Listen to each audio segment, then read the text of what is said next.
Hey, it's Dr. Vic. I'm going to show you how to make an Invisalign retainer when you're missing a tooth. So first we want to take an impression. You can take an Alger impression, but this imprint is made out of PVS. It's a little bit more accurate and you can make multiple casts. I did this to kind of show you guys. This broke because the tooth is not there, so be careful when you take it out. You want it to be a little thick in the front so that it doesn't break. But I just put this with sticky wax, and I just wanted to show you that she's missing the front tooth here. And then what you're going to do is you can 3D print a tooth and make the suck down, or you can actually place a denture tooth with some sticky wax, and then you can do a suck down. This is a vacuform machine. It uses heat, and then it uses a vacuum to pressure fit tray material. So you're going to heat the tray material. It's chalky in the beginning, it'll turn clear, and then you're going to press it over the one with the tooth, and you can put some composite in the area to make it look like a tooth, and then she can wear the clear tray. So we're going to wait until this dips about an inch.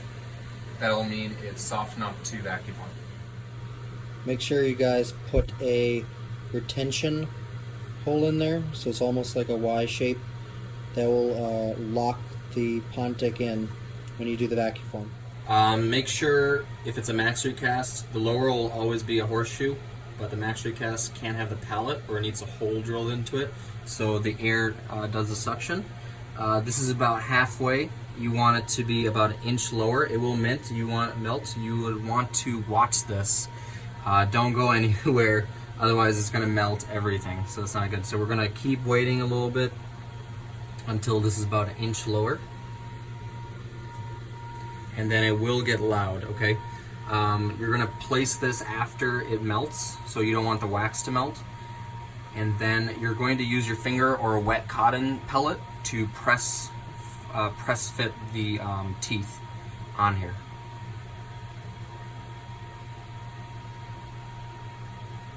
Okay, that's pretty good. So we're going to place it. We're going to turn off the heat and turn up the vacuum.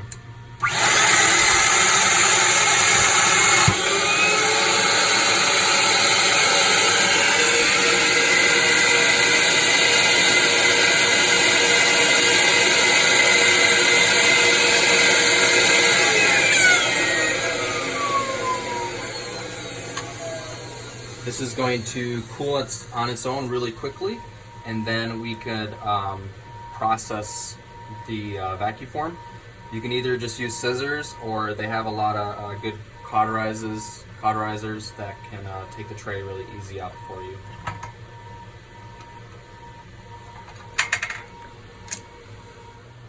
So you just remove the tray, and then I'm just using good old scissors. Keep the gingiva, the scallop gingiva, and then trim the tray. You don't have to really scallop it, you can just trim it like how I'm doing.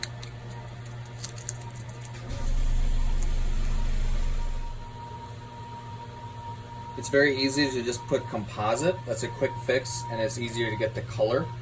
But a lot of the times, when you're removing this, the retainer will flex in the mouth, and when it flexes, the composite will break out.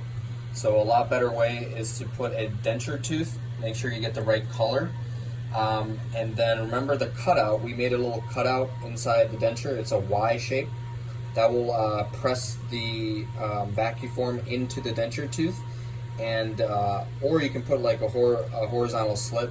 And if your vacuform material is thick enough, it won't really flex and the tooth won't fall out. If it still does that, you can poke a hole through the vacuform and fill it with composite, then it's locked in. So it'll still flex on the buccal, but there's something to hold on to. It'll be locked into place on the lingual, and then that tooth won't break for your patient.